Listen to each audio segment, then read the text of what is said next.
من يهده الله فلا مضل له ومن يضلل فلا هادي له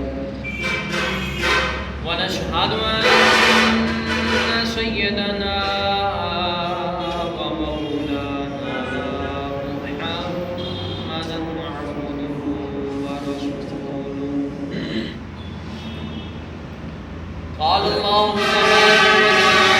وتعالى في القرآن المجيد والفرقان الحميد ثاني اثنين وهما في الغار صدق الله العظيم وصدق رسوله النبي الكريم العظيم. إن الله وملائكته يصلون على النبي يا أيها الذين آمنوا صلوا عليه وسلموا تسليما. الصلاة والسلام عليك يا سيدي يا رسول الله. الصلاة والسلام عليك يا سيدي يا حبيب الله. الصلاة والسلام عليك يا سيدي يا نبي الله وعلى آلك وصحبك يا سيدي يا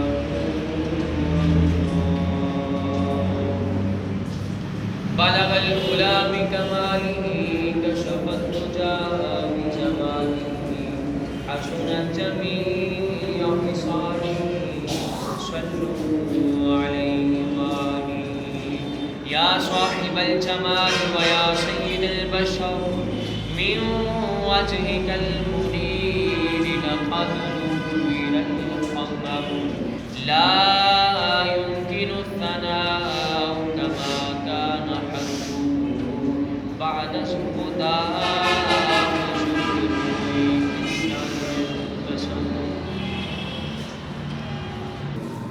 حضرت سیدنا ابوبکر صدیق رضی اللہ تعالیٰ عنہ کی شان پہ پڑھتے ہوئے،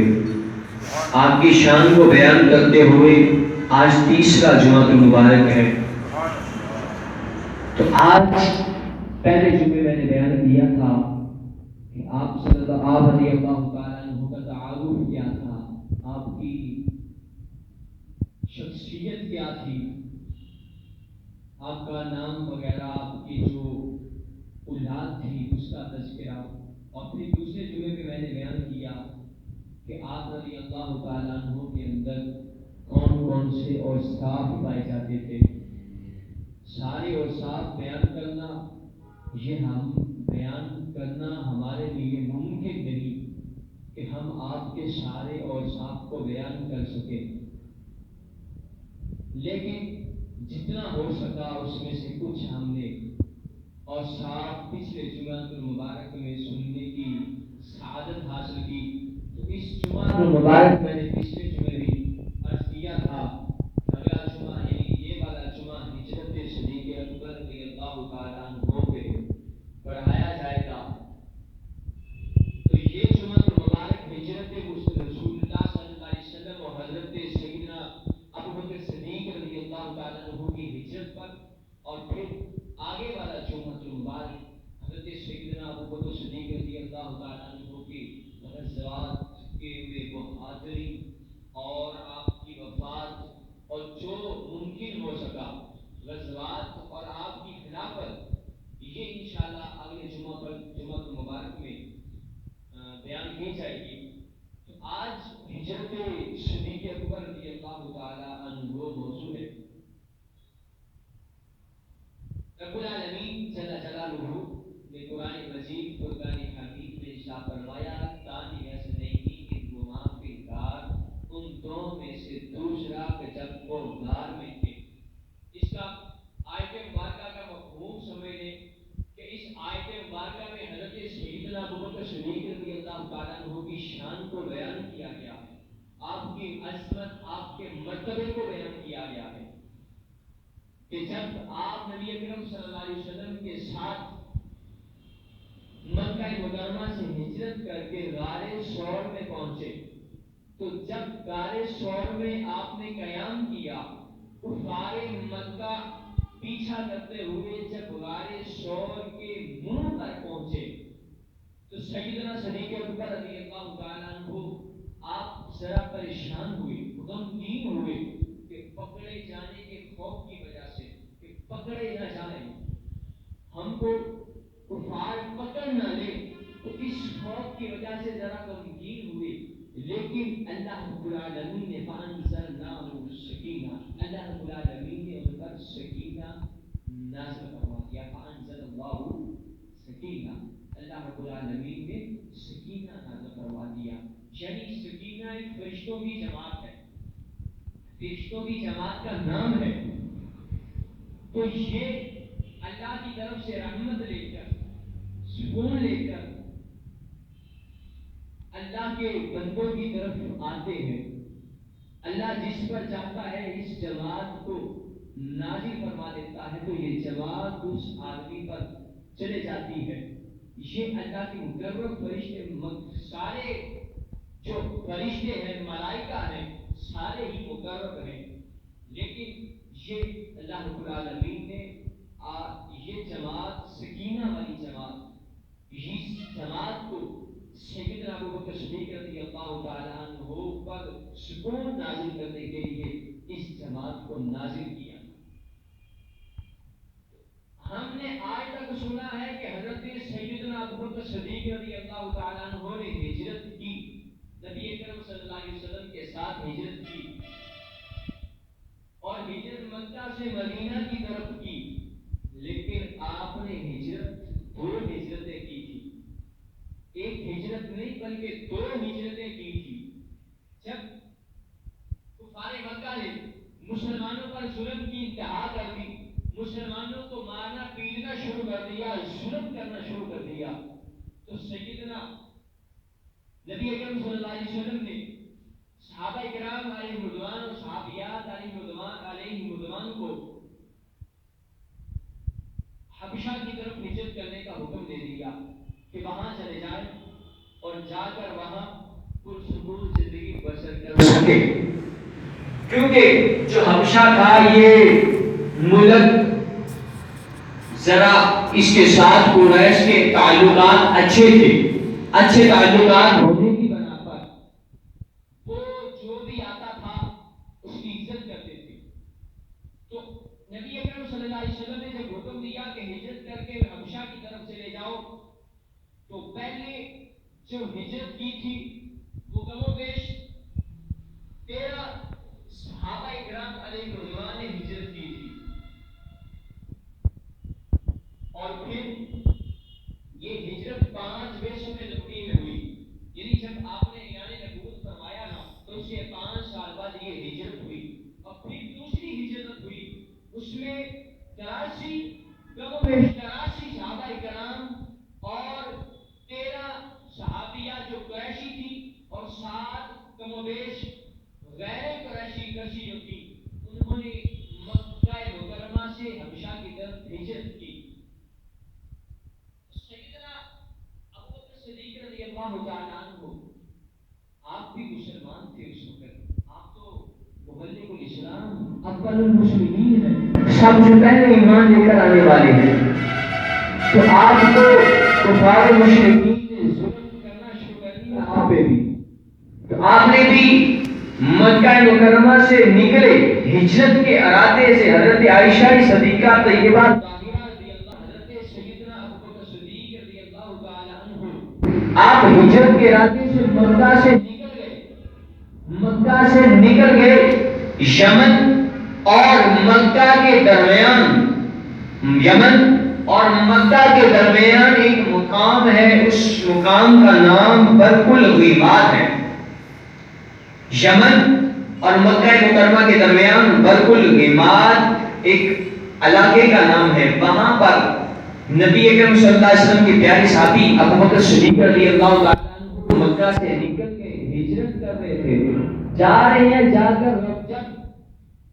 مقام برق الغیماد پر پہنچے تو مکے کا مشہور تاجر، مشہور سردار ابن داغ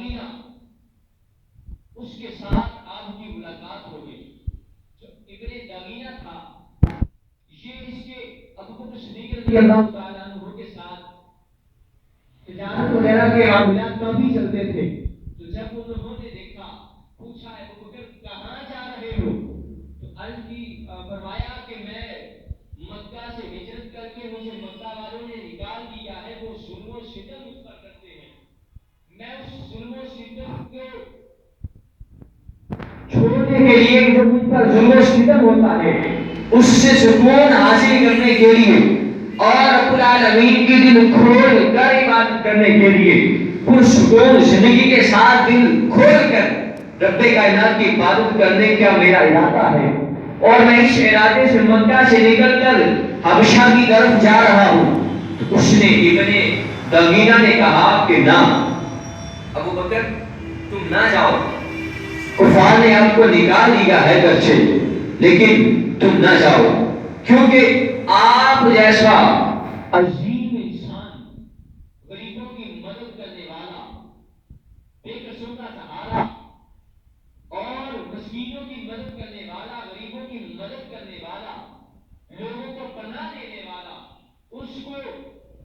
نکالا نہیں جاتا بلکہ اس کو رکھا جاتا ہے. ابن دغینہ نے ابو بکر صدیق رضی اللہ تعالیٰ عنہ کو ساتھ لیا, واپس آگے مکہ مکرمہ میں. رات ہوئی, ابن دغینہ نے سارے کفار کے جو قریش کے جو سردار تھے, لوگ تھے, کفار مکہ تھے, ان کو بلا لیا. جب وہ آگئے تو اس نے ابن دغینہ نے کہا, یہ ہے کافری تھا, مسلمان نہیں تھا, لیکن ابو بکر صدیق رضی اللہ تعالیٰ عنہ کے ساتھ تعلقات تھے تجارت کے معاملات میں, اور ابو بکر صدیق رضی اللہ تعالیٰ عنہ اپنی ثقافت, غریبوں کی مدد کرنے, مسکینوں کی مدد کرنے, لوگوں کو جگہ دینے کے لیے بہت ہی مشہور تھے, سچ بولنے والے تھے. تو اس نے ابن دغینہ نے سب لوگوں کو اکٹھا کیا. اس نے کہا کہ اے کفار مکہ, بدبختو, تم اس آدمی کو مکہ سے نکال رہے ہو, اس آدمی کو ملک بدل کر رہے ہو کہ جو لوگوں کی مدد کرتا ہے, بے کسوں کا سہارا ہے, فقیروں مسکینوں کو کھانا کھلاتا ہے اور غریبوں کی مدد کرتا ہے, وہ حسن اخلاق کے ساتھ سب کے ساتھ پیش آتا ہے. تم ایسے آدمی کو نکال رہے ہو. بدبختو,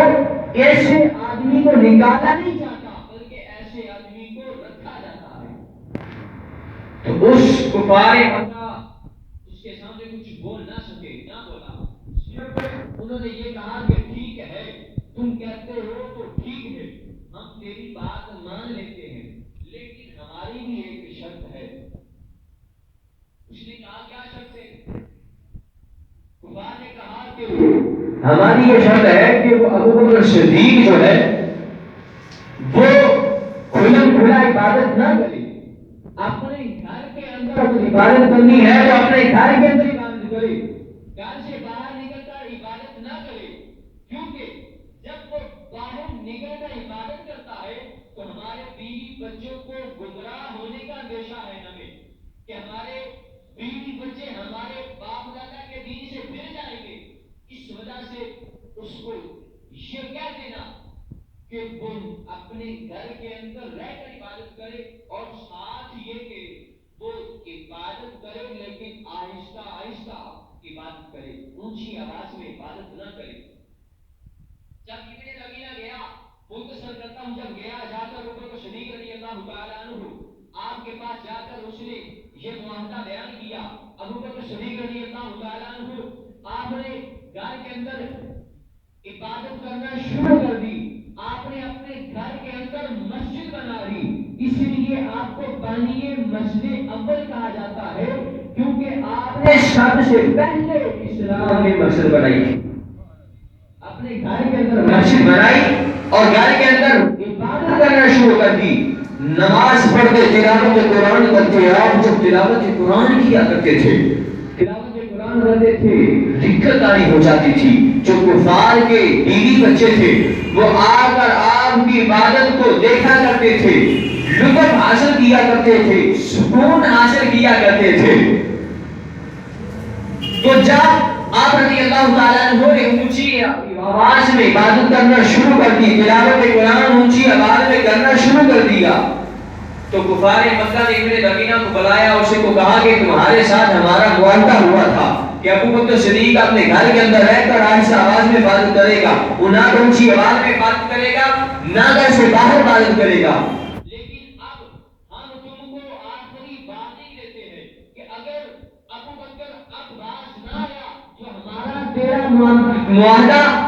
منقطع ہو جائے گا، ٹوٹ جائے گا، ہم ابو بکر کو چھوڑیں گے نہیں۔ تو جب ابو بکر صدیق رضی اللہ تعالیٰ عنہ کے پاس ابن دغینہ گیا یہ معاہدہ لے کر کہ ابو بکر تیرے پاس دو آپشن ہیں، تیرے پاس دو باتوں کی اجازت ہے، ان دو باتوں میں سے ایک بات کو تم پر ماننا ضروری ہوگا، نمبر ایک،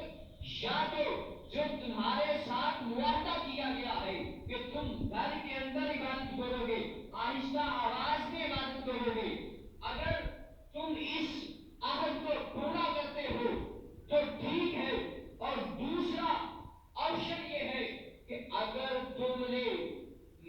یہ کام نہ کیا، آہستہ عبادت نہ کی،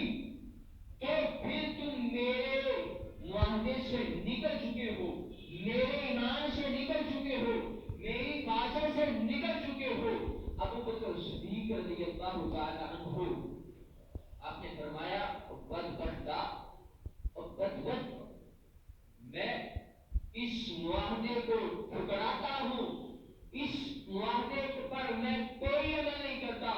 چار مجھے تیرے ایمان کی ضرورت نہیں، مجھے تیرے حفاظت کی ضرورت نہیں، مجھے میرا اللہ ہی کافی ہے۔ فرمایا کہ تیرے ایمان کی کوئی ضرورت نہیں، مجھے میرے اللہ کا امان ہے کہ میں اللہ کے امان میں ہوں، اللہ کی پناہ میں ہوں، چاہ میں تیرے معاہدے کو ٹھکرا دیتا ہوں۔ ابو بکر صدیق رضی اللہ تعالیٰ عنہ آپ نے اس کے معاہدے کو توڑ دیا اور پھر اونچی آواز میں عبادت کرنا شروع کر دی، تو کفار مشرکین نے ظلم کرنا شروع کر دیے، تو سیدنا ابو بکر صدیق رضی اللہ تعالیٰ عنہ آپ نبی اکرم صلی اللہ علیہ وسلم کے بہت ہی پیارے، عزیز، یار، دوست، رفیق ہجرت، رفیق یار حضرت سیدنا ابو بکر صدیق رضی اللہ تعالیٰ عنہ تھے کہ آقا علیہ الصلوۃ والسلام کے ساتھ بہت ہی زیادہ قرب تھا، بچپن سے ہی 17 یا 18 یا 19 سال کی کم و بیش آپ کی عمر تھی جب سے حضور صلی اللہ علیہ وسلم کے ساتھ دوستی ہوئی تھی، تو آپ رضی اللہ تعالیٰ عنہ نبی اکرم صلی اللہ علیہ وسلم کو اکیلا نہیں چھوڑ سکتے تھے، تو نبی اکرم صلی اللہ علیہ وسلم نے مسلمانوں کو جو ہجرت کا حکم دیا تھا کہ جاؤ حبشہ کی طرف چلے جاؤ، جب حبشہ کی طرف چلے گئے تو پھر مدینہ منورہ سے ایک قبیلے کے چند افراد آئے، ان کو نبی اکرم صلی اللہ علیہ وسلم نے حج کے موسم میں آئے تو آپ نے ان کو دین اسلام کی دعوت دی، انہوں نے قبول کیا، مسلمان ہوئے، واپس چلے گئے، اگلے سال پھر ایک قبیلہ آیا اور پھر چند افراد آئے، وہ بھی آپ کا نبی اکرم صلی اللہ علیہ وسلم کی اسلام کی دعوت کو قبول کر کے مسلمان ہو گئے، واپس چلے گئے، اور ساتھ نبی اکرم صلی اللہ علیہ وسلم نے مصعب بن عمیر رضی اللہ تعالیٰ عنہ صحابی رسول ہیں، ان کو دین اسلام کی دعوت دینے کے لیے، احکام سکھانے کے لیے ان لوگوں کے ساتھ مدینہ منورہ میں بھیج دیا، اور پھر اگلے سال چند 3 مہینے کے بعد، 3 مہینوں کے بعد ایک روایت کے مطابق 500 افراد، ایک روایت کے مطابق 300 افراد مدینہ منورہ سے مکہ مکرمہ آئے، آ کر نبی اکرم صلی اللہ علیہ وسلم کے ہاتھ پر بیعت کی، مسلمان ہوئے، اور کلمہ پڑھ کے مسلمان ہو کے نبی اکرم صلی اللہ علیہ وسلم کے مددگار بن گئے، اور مدینہ منورہ میں جا کر دین اسلام کی تبلیغ کو شروع کر دیا۔ تو نبی اکرم صلی اللہ علیہ وسلم جب آپ نے مسلمانوں کو بھیج دیے مدینہ منورہ میں، اور کفار مشرکین جو تھے وہ ظلم کرتے جا رہے تھے، نبی اکرم صلی اللہ علیہ وسلم نے شاہ فرمایا جو مسلمان باقی تھے، فرمایا مدینہ کی طرف ہجرت کر جاؤ، مدینہ منورہ کی طرف ہجرت کر جاؤ۔ جب سارے صحابہ کرام مسلمان ہجرت کرنا شروع کر دیا تو سیدنا ابو بکر صدیق رضی اللہ تعالیٰ عنہ آپ نے بھی ہجرت کا ارادہ کر لیا کہ میں بھی ہجرت کر جاتا ہوں، لیکن نبی اکرم صلی اللہ علیہ وسلم کی بارگاہ میں حاضر ہوئے پوچھنے کے لیے یا رسول اللہ صلی اللہ علیہ وسلم کیا میں ہجرت کر جاؤں؟ میرا بھی دل کرتا ہے میں بھی دل کھول کر عبادت کروں، میں مکہ سے مدینہ کی طرف ہجرت کر جاؤں۔ فرمایا ابو بکر صدیق ٹھہرو، صبر کرو، مجھے امید ہے کہ میرا رب مجھے بھی ہجرت کا حکم دے گا۔ تو عرض کی یا رسول اللہ واقعی اگر آپ کو امید ہے کہ رب العالمین آپ کو ہجرت کی اجازت دے گا؟ فرمایا ہاں ابو بکر۔ تو عرض کی یا رسول اللہ صلی اللہ علیہ وسلم پھر میں تو آپ کے ساتھ ہی ہجرت کروں گا۔ دیکھیں کیسا آپ کا عشق تھا، کیسی آپ کی محبت تھی۔ فرمایا عرض کی یا رسول اللہ میں آپ کے ساتھ ہی ہجرت کروں گا، آپ کے علاوہ نہیں ہجرت کروں گا۔ تو نبی اکرم صلی اللہ علیہ وسلم میں مختصر کر کے میرا موضوع سیدنا ابو بکر صدیق رضی اللہ تعالیٰ عنہ کی فضیلت اور آپ کی عظمت، آپ کی ہجرت کو بیان کرنا ہے۔ اگر ہجرت رسول صلی اللہ علیہ وسلم کو بیان کرنا شروع کرے تو کئی جمعے گزر جائیں، لیکن ہجرت مصطفیٰ مکمل نہیں ہو سکتی۔ تو حضرت سیدنا ابو بکر صدیق رضی اللہ تعالیٰ عنہ آپ جب نبی اکرم صلی اللہ علیہ وسلم نے ارشاد فرما دیا کہ ابو بکر تم میرے ساتھ ہجرت کرو گے، تم میرے ہجرت کے ساتھی ہوگے، تو ابو بکر صدیق رضی اللہ تعالیٰ عنہ کے پاس دو اونٹنیاں تھی۔ آپ نے 4 مہینے تک ان اونٹنیوں کو فربا کرنے کے لیے مضبوطی سے کھانا کھلانا شروع کر دیا، گھاس کھلانا شروع کر دی، ان کو گوٹا تازہ کرنے کے لیے ان کو خوراک مہیا کرتے رہے۔ 4 مہینے تک ان اونٹنیوں کو چارہ ڈالتے رہے، ان کو فربا کرتے رہے، تاکہ جب ہجرت کا موقع آئے تو یہ اونٹنیاں ہمیں ہجرت کرنے کا ساتھ دیں، ہجرت کرنے میں ہماری مدد کرے۔ تو حضرت ابوبکر جب نبی اکرم صلی اللہ علیہ وسلم آپ مکہ مکرمہ سے ظلم و ستم کا جب پہاڑ کفار نے ڈھال دیا، کفار نے ظلم و ستم کی انتہا کر دی، تو نبی اکرم صلی اللہ علیہ وسلم کو رب العالمین کی طرف سے حکم ہوا آپ مکہ سے ہجرت کر جائیے مدینہ کی طرف۔ تو نبی اکرم صلی اللہ علیہ وسلم آپ وہاں سے رات کو نکلے اور ابو بکر صدیق رضی اللہ تعالیٰ عنہ کے پاس آئے۔ ابو بکر صدیق رضی اللہ تعالیٰ عنہ ایک روایت کے مطابق آپ اگلے دن ابو بکر صدیق رضی اللہ تعالیٰ عنہ کے گھر رہے سارا دن اور پھر رات کو سفر کیا۔ ایک روایت کے مطابق کہ آپ اسی رات کو سفر ہجرت شروع کر لیا، وہاں سے مکہ مکرمہ سے نکل گئے۔ مثال کے طور پر یہ ہے مکہ مکرمہ اور یہ ہے مدینہ منورہ، غار ثور مکہ کے اس طرف، آپ وہاں سے ہجرت شروع کی، غار ثور میں آئے۔ غار ثور میں یکم ربیع الاول شریف کو چلے تھے، یکم ربیع الاول شریف کو ہجرت کا سلسلہ شروع کیا، یہاں پر غار ثور میں آئے اور پھر یہاں پر جمعرات کی رات یہاں پر پہنچے، اور پھر جمعرات کی رات، جمعہ کی رات، ہفتہ کی رات، اتوار کی رات گزار کر پھر پیر کی رات کو نبی اکرم صلی اللہ علیہ وسلم نے غار ثور سے مدینہ منورہ کی طرف ہجرت کا سفر شروع کیا، اور ہجرت کا سفر ان راستوں سے کیا کہ جو راستے کافروں والے نہیں تھے، کہ جیسے مثال کے طور پر یہ روڈ ہے مین روڈ اور کوئی بندہ پیچھے کی طرف سے جاتا ہے تو وہ مین روڈ چھوڑ کر پیچھے کی طرف سے جا رہا ہے، تو ایسے ہی نبی اکرم صلی اللہ علیہ وسلم نے جو کافروں کے آنے جانے کا راستہ تھا اس کو چھوڑ کر دوسرا راستہ اختیار کیا۔ اس راستے کے اندر جو مکہ مکرمہ اور مدینہ منورہ کے اندر جو راستہ تھا، آپ رضی اللہ تعالیٰ عنہ ابو بکر صدیق اور نبی اکرم صلی اللہ علیہ وسلم نے اس سے ہجرت شروع کی، تو آپ نے 4 مرتبہ اس روڈ کو کراس کیا، 4 مرتبہ اس روڈ کو کراس کیا جس روڈ سے کافر آتے تھے۔ ایک مرتبہ غار ثور سے اس طرف آئے، پھر اس طرف آئے،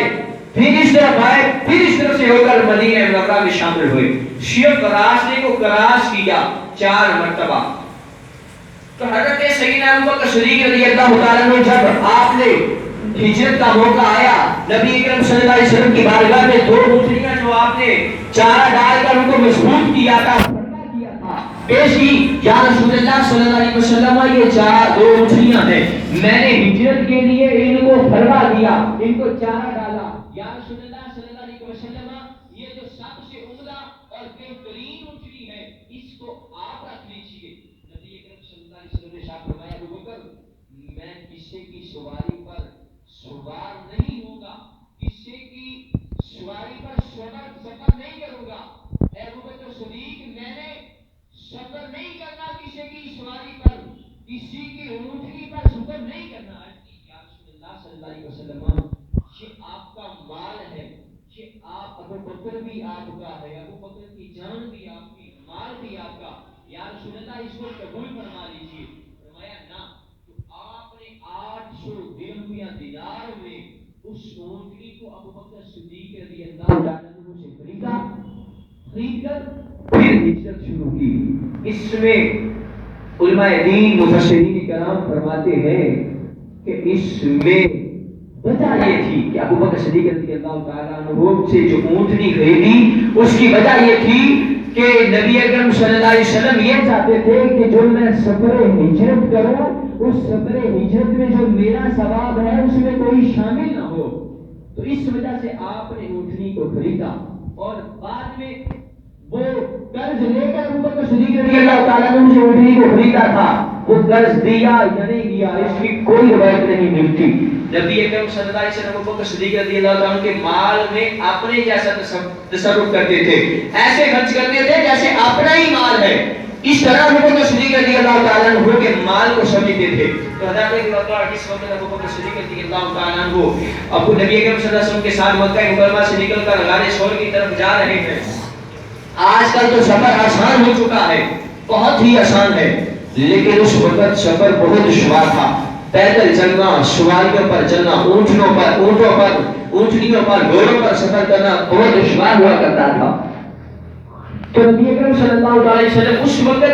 وہ اونٹنی لے کر نہیں گئے، نبی اکرم صلی اللہ علیہ وسلم اس رات اونٹنی لے کر نہیں گئے، لیکن جب غار ثور سے آگے گئے تھے تب اونٹنیوں کا، تب سواریوں کا انتظام کیا گیا تھا۔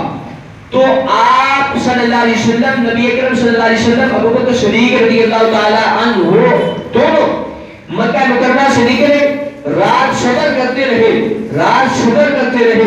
تو رات سفر کرتے کرتے نبی اکرم صلی اللہ تعالیٰ علیہ وسلم جب چلتے تھے تو اپنی انگلیوں کے بل چلتے تھے، پاؤں کی انگلیوں کے بل چلتے تھے تاکہ کفار کو ہمارے قدموں کے نشانات مل نہ سکے۔ اس وجہ سے آپ انگلیوں کے بل چلتے رہے، جب انگلیوں کے بل چلتے رہے تو پاؤں میں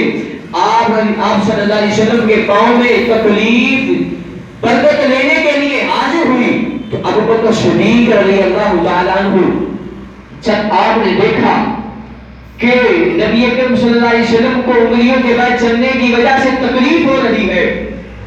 تو ابو بکر صدیق رضی اللہ تعالیٰ عنہ آپ نے نبی اکرم صلی اللہ علیہ وسلم کو اپنے کندھوں پر سوار کر لیا۔ یا رسول اللہ صلی اللہ علیہ وسلم آپ میرے کندھوں پر سوار ہو جائیں۔ یہاں پر میں آپ کو ایک نکتہ بیان کر دوں کہ حضرت سیدنا ابو بکر صدیق رضی اللہ تعالیٰ عنہ آپ کتنے بہادر تھے، آپ کتنے عظیم طاقتور تھے۔ حضرت علی مرتضیٰ شیر خدا کرم اللہ تعالیٰ وجہہ الکریم جب نبی اکرم صلی اللہ علیہ وسلم نے ہجرت کی تو ہجرت کرتے وقت آپ کو اپنے بستر پر لٹا دیا کہ آپ یہاں پر لیٹ جائیں، کفار تلواریں لے کر وہاں پر پہرا دے رہے ہیں۔ علی رضی اللہ تعالیٰ عنہ وہاں پر لیٹ کر آرام سکون سے نیند، آپ آرام سکون سے آپ رات کو گزار رہے ہیں۔ یہ حضرت علی المرتضیٰ شیر خدا رضی اللہ تعالیٰ عنہ آپ اتنے عظیم طاقتور تھے کہ آپ نے خیبر کے دروازے کو ایک ہاتھ سے اٹھا لیا تھا۔ حضرت علی المرتضیٰ شیر خدا رضی اللہ تعالیٰ عنہ جب نبی اکرم صلی اللہ علیہ وسلم نے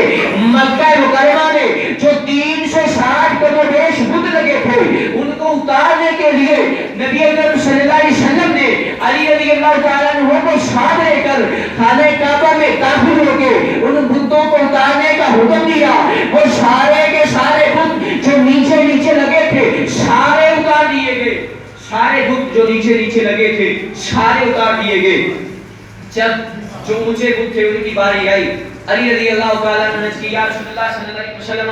آپ میرے کندھوں پر سوار ہو جائیں, آپ میرے کندھوں پر سوار ہو کر ان بتوں کو اتار دیں. یا رسول اللہ صلی اللہ علیہ وسلم آپ میرے کندھوں پر سوار ہو جائیں. نبی اکرم صلی اللہ علیہ وسلم نے ارشاد فرمایا علی نہ, تو نبوت کے بار کو سہ نہیں سکتا, تو نبوت کے وزن کو نہیں اٹھا سکتا. علی تو میرے کندھوں پر سوار ہو جا اور تو میرے کندھوں پر سوار ہو کے سارے بتوں کو اتار دے. علی تو نبوت کا وزن نہیں اٹھا سکتا, نبوت کا وزن نہیں اٹھا سکتا, لیکن قربان جائے ابو بکر صدیق رضی اللہ تعالیٰ عنہ کی شان پہ, قربان جائے ابو بکر صدیق رضی اللہ تعالیٰ عنہ کی طاقت پہ. جب نبی اکرم صلی اللہ علیہ وسلم سے یا رسول اللہ صلی اللہ علیہ وسلم آپ میرے کندھوں پر سوار ہو جائے, یا رسول اللہ صلی اللہ علیہ وسلم آپ میرے کندھوں پر سوار ہو جائے, آپ نے پھر یہ نہیں شاہ فرمایا ابو بکر صدیق تو میرے وزن کو نہیں اٹھا سکتا, تو نبوت کے وزن کو نہیں اٹھا سکتا, لیکن نہ فرمانے یہ نہ فرمایا بلکہ حضور صلی اللہ علیہ وسلم ابو بکر صدیق رضی اللہ تعالیٰ عنہ کے کندھوں پر سوار ہو گئے, اور پھر قربان جائے سوار ہو کر ایک جگہ پر کھڑے نہ رہے. ابو بکر صدیق رضی اللہ تعالیٰ عنہ نے نبی اکرم صلی اللہ علیہ وسلم کو اپنے کندھوں پر سوار کر کے غار سور جو کئی سینکڑوں فٹ تک لمبی ہے اس غار پر, وہ غار جہاں آئے تو وہاں پر آج تو سیڑھیوں کا تقریباً انتظام کر دیا گیا ہے, راستے صاف کر دیے گئے ہیں تاکہ جو آئے آپ پر آسانی سے چڑھ سکے. لیکن اس وقت اس طرح کا نہیں تھا کہ اس وقت تو پہاڑ ہی پہاڑ تھے, ذرات تھے, کنکریں تھیں, تو وہ کنکریں پاؤں میں چبھتی تھی. ابو بکر صدیق رضی اللہ تعالیٰ عنہ نے نبی اکرم صلی اللہ علیہ وسلم کو نبوت کے بار کو, نبوت کے وزن کو اپنے کندھوں پر سوار کر کے ساری رات چلتے رہے اور اونچائی کی طرف چڑھتے رہے. آج بندہ اپنا وزن لے کر چڑھائی کی طرف چڑھنا اس کے لیے مشکل ہو جاتا ہے, تھوڑا نہ چلے گا تو اس کو تھکاوٹ ہو جائے گی, جب تھوڑا سا چلے تو تھکاوٹ ہو جائے. لیکن ابو بکر صدیق ساری رات لے کر نبی اکرم صلی اللہ علیہ وسلم کو اپنے کندھوں پر سوار کر کے غار سور کی چوٹی پر چڑھ جائے, اس کو ابو بکر صدیق کہتے ہیں کہ آپ نے نبوت کا وزن اٹھایا, نبوت کا وزن اٹھا کر اور پھر ایک جگہ رہنے کی بجائے پہاڑ پر چڑھتے گئے. اور جب نبی اکرم صلی اللہ علیہ وسلم کو لے کر حضرت سیدنا ابو بکر صدیق رضی اللہ تعالی عنہ آپ جب اس غار کے چمو پر پہنچے تو ابو بکر صدیق رضی اللہ تعالی عنہ نے عرض کی یا رسول اللہ صلی اللہ علیہ وسلم آپ یہاں پر تشریف فرما رکھیں, یہاں پر ذرا تشریف رکھیں, میں خود غار کے اندر جاتا ہوں, جا کر غار کے اندر میں دیکھتا ہوں کوئی چیز, موزی چیز, کوئی تکلیف دینے والی چیز تو نہیں. ابو بکر صدیق رضی اللہ تعالیٰ عنہ آپ نے اندر داخل ہوئے, آپ نے غار کو صاف کیا, غار کو صاف کر کے آپ نے جو کم و بیش 70 سراغ تھے آپ نے دستار مبارک کو اتار کر ان کے ٹکڑے کر کے سوراخوں میں ڈال دیا. جب ڈال دیا پھر نبی اکرم صلی اللہ علیہ وسلم کی بارگاہ میں عرض کی یا رسول اللہ صلی اللہ علیہ وسلم آپ تشریف لے آئے. نبی اکرم صلی اللہ علیہ وسلم کو آپ نے اٹھا کر غار کے اندر چلے گئے. جب نبی اکرم صلی اللہ علیہ وسلم کو اندر لے گئے پھر ابو بکر صدیق رضی اللہ تعالیٰ عنہ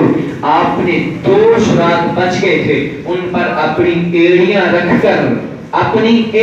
رکھ کر ان سوراخوں کو بند کر دیا اور نبی اکرم صلی اللہ علیہ وسلم کا سر مبارک اپنی گود میں رکھ کے زیارت کرنا شروع کر دی. قربان جائے ابو بکر صدیق رضی اللہ تعالیٰ عنہ کی شان پہ حضرت عیسیٰ علیہ السلام کی 600 سال پہلے ایک سانپ جو عاشق رسول تھا, عاشق مصطفیٰ تھا, 600 سال پہلے عیسیٰ علیہ السلام سے عیسیٰ علیہ السلام اپنے حواریوں کو صحابیوں کو باز نصیحت کر رہے ہیں. وہ سانپ آیا, عرض کی کہ مجھے مکہ مکرمہ کا راستہ بتا دیجئے. پوچھا ہے تو اے سانپ کا کیوں, تو نے راستہ پوچھ کر کیا کرنا ہے؟ عرض کرتے ہیں اے اللہ کے پیارے نبی میں نے آخر زمان نبی کی زیارت کرنی ہے۔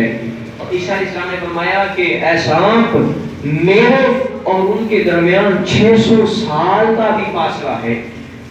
اس نے عرض کی کہ میں 600 سال سے انتظار کر رہا ہوں، 600 سال اور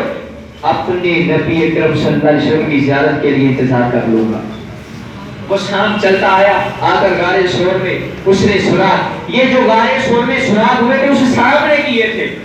70 شراب اس نے کیے تھے۔ اس کو پتا تھا کہ میں بھی عاشق ہوں، نبی کے ساتھ بھی ایک عاشق ہوگا، وہ نبی کو تکلیف دینا برداشت نہیں کر سکے گا، وہ نبی کو تکلیف پہنچے برداشت نہیں کر سکے گا، اس لیے میں نے اب زیادہ شراغ کر دی ہے تاکہ اگر وہ ایک شراغ کو بند کرے میں دوسرے شراغ سے جا کر آپ کی زیارت کر لوں، اگر دوسرا شراغ بند ہو تیسرے سے جا کر تیسرا بند ہو تو چوتھے سے جا کر حالت جب جو سا شراغ بند ہوگا میں اس دوسرے شراغ پر جا کر زیارت کرتا رہوں گا، دوسرے شراغ پر چلا جاؤں گا، وہاں جا کر زیارت کر لوں گا۔ لیکن اس سانپوں کا پتا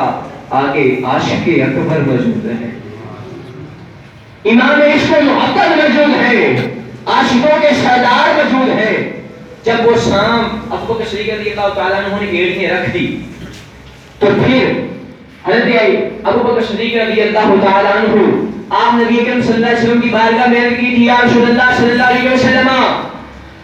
مجھے 3 چیزیں بہت زیادہ پسند ہے، مجھے میری جان مال عزت ہر چیز سے زیادہ 3 چیزوں کی محبت ہے، میں 3 چیزوں کو پیار کرتا ہوں، 3 چیزوں کے ساتھ ان کے لیے میں الفت رکھتا ہوں، ان کے لیے میرا شوق ہے، میں ان کا انتظار کر رہا ہوں یا رسول اللہ صلی اللہ علیہ وسلم میری 3 باتیں ہیں جن کا میں انتظار کر رہا ہوں کہ وہ کاش میری 3 باتیں پوری ہو جائیں۔ نبی اکرم صلی اللہ علیہ وسلم نے شاہ فرمایا ابو بکر صدیق تیری 3 باتیں کون سی ہیں؟ عرض کرتے ہیں یا رسول اللہ صلی اللہ علیہ وسلم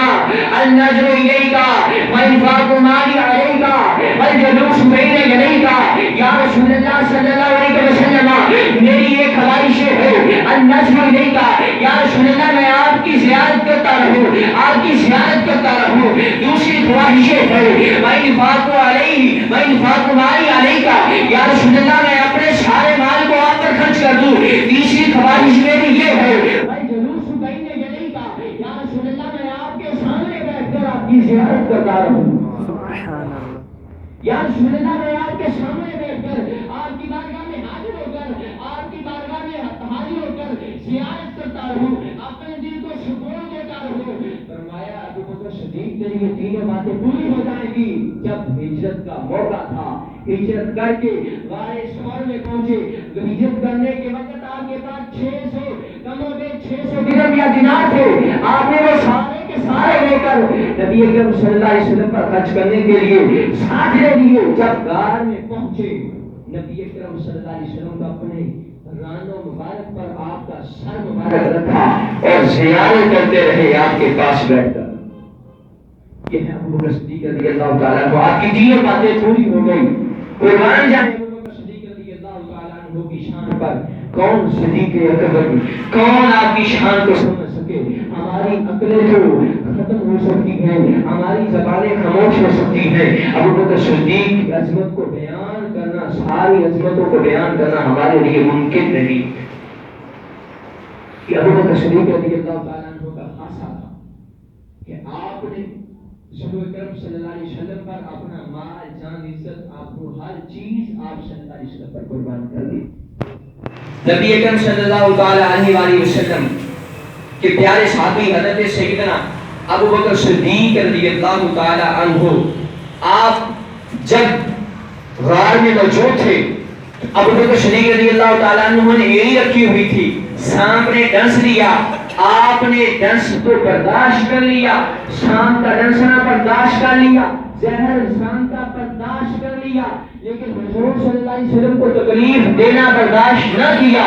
تو جب سانپ نے ڈسا تکلیف اتنی ہوئی کہ آپ کی آنکھوں سے آنسو جاری ہو گئے، اور آنکھوں سے آنسو جاری ہوئے، وہ آنسو نبی اکرم صلی اللہ علیہ وسلم کے چہرہ مبارکہ سے برکتیں حاصل کرنے کے لیے ابو بکر صدیق کے آنسو نبی اکرم صلی اللہ علیہ وسلم سے برکتیں حاصل کرنے کے لیے آپ کے چہرہ مبارک پر جس وقت حاضر ہوئے، نبی اکرم صلی اللہ علیہ وسلم کے چہرہ منور پر حاضر ہوئے تو نبی اکرم صلی اللہ علیہ وسلم کی آنکھ مبارک جا گئی، اٹھ گئی، کھل گئی آپ کی آنکھ مبارک۔ فرمایا ابو بکر کیا ہوا، رو کیوں رہے ہو؟ عرض کی یا رسول اللہ صلی اللہ علیہ وسلم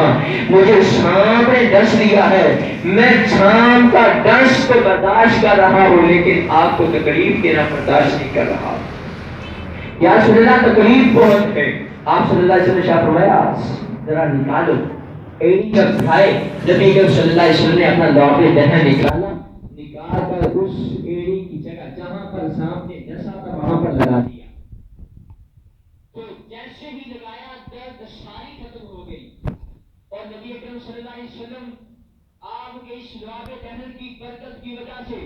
آپ کے اس لواب دہن کے معجزے کی وجہ سے آج بھی کوئی جو ابو بکر صدیق رضی اللہ تعالیٰ عنہ کی اولاد سے ہے اس کو صدیقی کہتے ہیں۔ آج بھی اگر کوئی ماں اور باپ دونوں کی طرف سے صدیقی ہوگا تو اس کے دونوں پاؤں کے انگوٹھوں میں تل کا نشان موجود ہوگا، اگرچہ بظاہر نظر نہ آئے لیکن غور کرنے سے نظر آ جاتا ہے۔ اور اگر کوئی صرف ابو بکر صدیق رضی اللہ تعالیٰ عنہ کی طرف سے ہو، یعنی صرف باپ کی طرف سے ہو، تو اس کے دائیں پاؤں کے انگوٹھے میں اس زخم کا نشان آج بھی موجود ہے، وہاں پر تیل کا نشان آج بھی موجود ہے۔ یہ حضور اکرم صلی اللہ علیہ وسلم کے لعاب دہن کا معجزہ تھا۔ آج بھی نبی اکرم صلی اللہ علیہ وسلم کے لعاب دہن کا معجزہ دیکھنا ہو تو جو صدیقی ہو، جو ابو بکر صدیق رضی اللہ تعالیٰ عنہ کی اولاد میں حضرت محمد بھی ابو بکر صدیق کی اولاد میں سے ہوگا، اس کے جو بھی ہو اس کو شام کے سامنے لے جائے، جتنا مرضی زہریلا سانپ ہو وہ کبھی بھی ابو بکر صدیق رضی اللہ تعالیٰ عنہ کی اولاد کو ٹنسے کر بھی اگر کسی سانپ نے ڈس بھی دیا تو اس سانپ کا زہر اثر نہیں کرے گا۔ اس سانپ کا زہر ابو بکر صدیق رضی اللہ تعالیٰ عنہ کی جو اولاد ہوگی اس پر اس کا کوئی اثر نہیں ہوگا۔ میں قربان جاؤں ابو بکر صدیق رضی اللہ تعالیٰ عنہ کی شان پر، آپ کی عظمت پر قربان جاؤں۔ ٹائم مختصر ہے، بیان تو بہت طویل تھا، میں آخری بات عرض کر کے اجازت چاہتا ہوں۔ سیدنا ابو بکر صدیق رضی اللہ تعالیٰ عنہ آپ کیسی عظیم ہستی ہیں، آپ کیسی پیاری عظیم ہستی ہیں کہ سیدنا ابو بکر صدیق رضی اللہ تعالیٰ عنہ آپ وہ عظیم ہستی ہیں کہ پوری دنیا میں کہ حضرت آدم علیہ السلام سے لے کر آج تک قیامت تک کوئی ایسا فرد نہیں ہے جس طرح ابو بکر صدیق نے عبادت کی ہے وہ اس طرح کی عبادت کر کے دکھائے۔ وہ کس طرح؟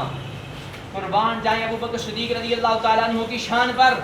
کہ سیدنا ابو بکر صدیق رضی اللہ تعالیٰ عنہ جب غار میں موجود تھے، نبی اکرم صلی اللہ تعالیٰ علیہ وسلم کا سر مبارک ابو بکر صدیق رضی اللہ تعالیٰ عنہ کے ران مبارک پر تشریف فرما تھا تو نبی اکرم صلی اللہ علیہ وسلم کے پیارے صحابی یار غار نبی سیدنا ابو بکر صدیق رضی اللہ تعالیٰ عنہ آپ نبی اکرم صلی اللہ علیہ وسلم کے چہرے کی زیارت کرتے جا رہے ہیں، چہرے کی زیارت کرتے جا رہے ہیں۔ میں قربان جاؤں، کون ابو بکر صدیق؟ کون ابو بکر صدیق؟ عاشق صدیق اکبر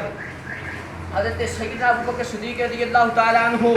آپ نے جب اس وقت سر مبارک رانوں پر تھا، اس وقت جو ابو بکر صدیق رضی اللہ تعالیٰ عنہ نے عبادت کی ہے وہ کوئی بھی عبادت نہ کر سکا۔ وہ عبادت اس طرح ہے کہ سیدنا ابو بکر صدیق رضی اللہ تعالیٰ عنہ نے وہ واحد عظیم ہستی ہے کہ آپ نے اس وقت میں ایسی عبادت کی ہے جو کوئی بھی عبادت نہیں کر رہا تھا۔ وہ کس طرح کہ حضرت سیدنا ابو بکر صدیق رضی اللہ تعالیٰ عنہ آپ جس وقت موجود تھے، نبی اکرم صلی اللہ علیہ وسلم کے چہرے کی زیارت کر رہے تھے، عبادت کر رہے تھے، اس وقت حضرت آدم علیہ السلام سے نہ تو اچھار انبیاء عیسیٰ علیہ السلام تک کسی نے ایسی عبادت کی ہے، نہ کسی جن نے ایسی عبادت کی ہے، نہ کسی انسان نے عبادت کی ہے، نہ کسی فرشتے نے عبادت کی ہے، نہ جبرائیل علیہ السلام نے عبادت کی ہے، نہ اسرائیل علیہ السلام نے ایسی عبادت کی ہے، نہ میکائیل علیہ السلام نے ایسی عبادت کی ہے، نہ اسرافیل علیہ السلام نے ایسی عبادت کی ہے،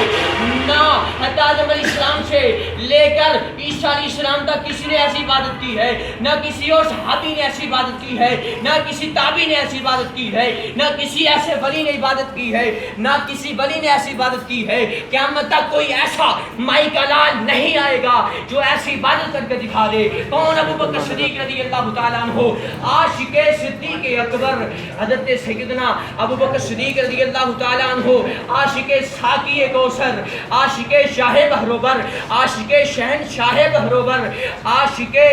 ماہ رسالت، راہ عشق و محبت کے رہبر، منزل عشق و محبت کے رہبر، مشیر رسول انور، وزیر رسول انور، محب رسول انور، رفیق رسول انور، تاجدار مدینہ، عاشق تاجدار مدینہ، عاشق سردار مکہ، عتیق من النار، مبشر بالجنہ، بحر عنایت، آفتاب صداقت، تاجدار